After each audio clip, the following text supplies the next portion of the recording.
Hey everyone, today we're going to talk about electron probability in orbitals. So we're also going to discuss the importance of periodic table and how it helps us in chemistry and biology. So first thing we're going to discuss is the Heisenberg's uncertainty principle. It states that there is an inherent uncertainty in the act of measuring a variable of a particle, commonly applied to the position and momentum of a particle. The principle states that the more precisely the position is known, the more uncertain the momentum, and vice versa. So this is from a resource called Chemistry Libre Texts, pretty much a dictionary in a way. And the picture you see here, and let me take the pointer, picture you see here is a helium atom we've been looking earlier in our videos. And as mentioned earlier, the darker you see here, the color black is, the more density, the more chance there is to get the electrons. And here you have less probability, but it still can be there. And Heisenberg's principle follows that the uncertainty principle and states that it is possible to know the position and the momentum, which is better in understanding to know like how the electrons rotate or smear around here, rather than thinking of it as orbits, because in this case, when orbits are related to movements of the planets, when atoms have a different term called orbitals, really similar but different term. And also going to the periodic table of elements. So the elements are organized in periodic table, and Dmitry Mendeleev in 1869 divides elements into columns, to groups and rows and periods. And you can determine elements' physical state at room temperature, which is gas or solid or liquid, as well as chemical reactivity. So even though there are songs which help you memorize the table of elements, periodic table of elements, but this table is always going to be, it's something that should be stick to your notebook all the time, because it will be used quite often. And for example, you can see, look at the element, say boron. You will be able to see here B, the symbol for it. There's a name here for it, and this is the relative atomic mass. And this number 5 here is atomic number, and it's very convenient because you see here 1, 2, 3, 4, 5, and it goes and follows on. And again, as we've also looked in our previous videos, so the atomic number equals the number of protons. So boron, So boron has 5 protons. Theoretically, also the number of protons equals to number of neutrons, but it's not always like that, and this is related to this gives us different atoms, which are isotopes, pretty much the same thing, just different number of neutrons. And in an early model of an atom, and these elements are made up of atoms,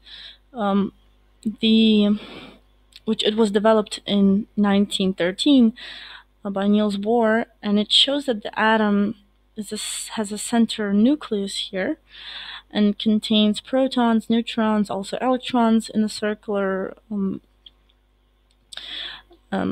electronic shells at specific distances from the nucleus. So they're different shells, and you can see them better in here. This is a little weird table at first, but if you see here's shell and a different one, 3rd, 4th, 5th, 6th, and you can see the full picture here, 7.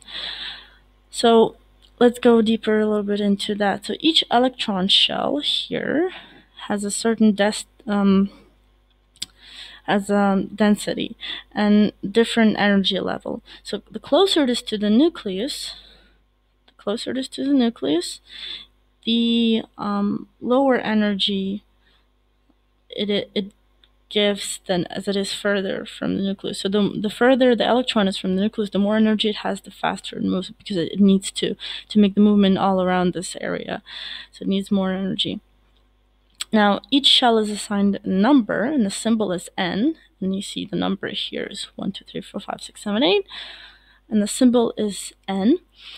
So to move between shells, an electron must absorb or release an amount of energy corresponding to an energy between the shells, and vice versa. The electron absorbs energy from the electron absorbs energy from a photon, and it also can become excited and move into a higher energy shell.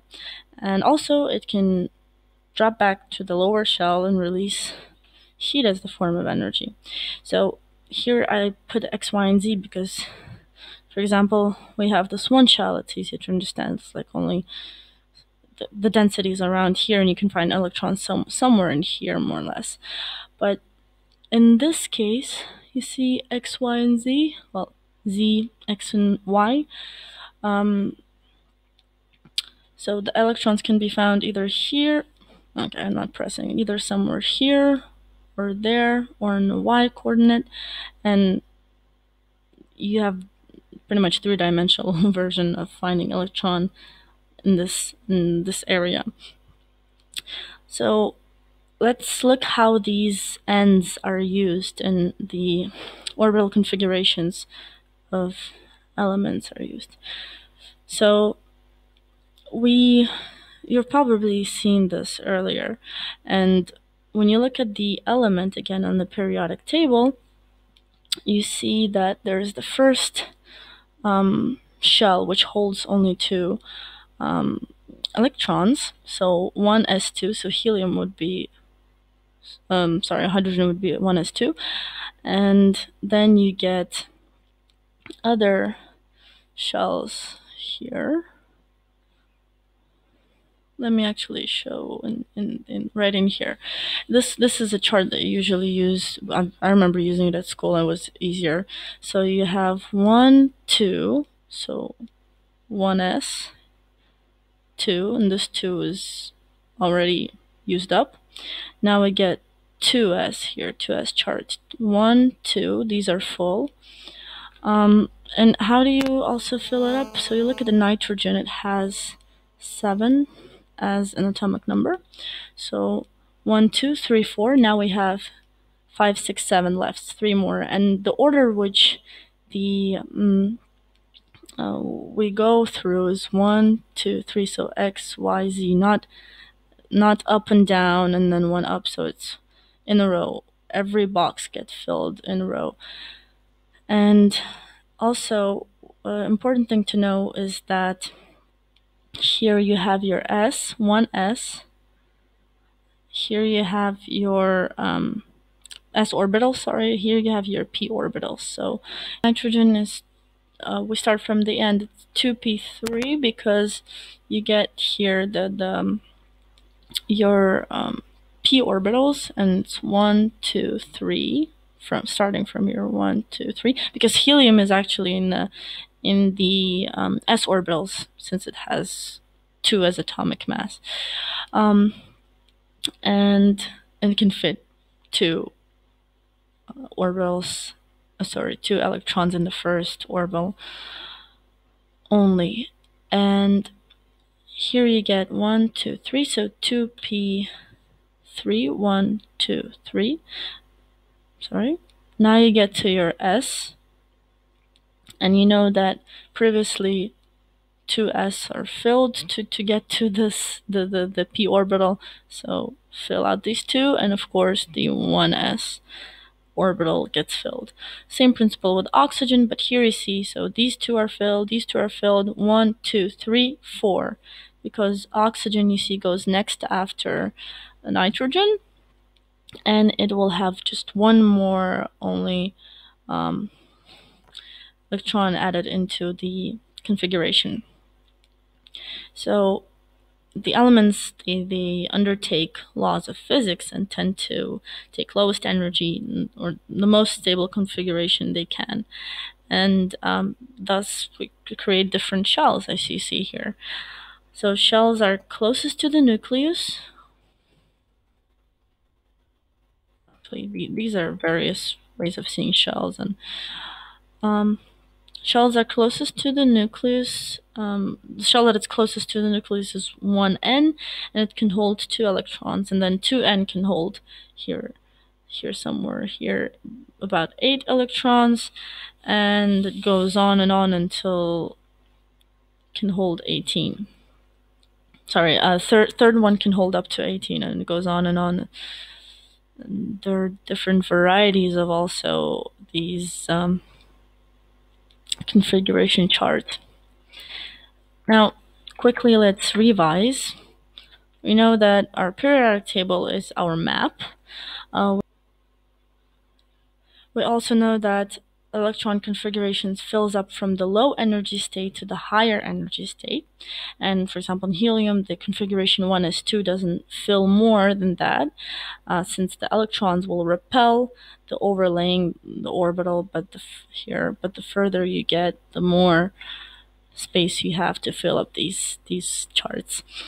And again, each shell has a signed number and the symbol of n, and periodic table is our key to looking and finding how to fill in those charts. And it's important, these orbitals are important to know, because you will understand the chemicals reactivity and how it works with other chemicals and involves with other chemicals. So also references I've used is from this Chemistry LibreText, and of course the Khan Academy course I'm taking. Thank you very much.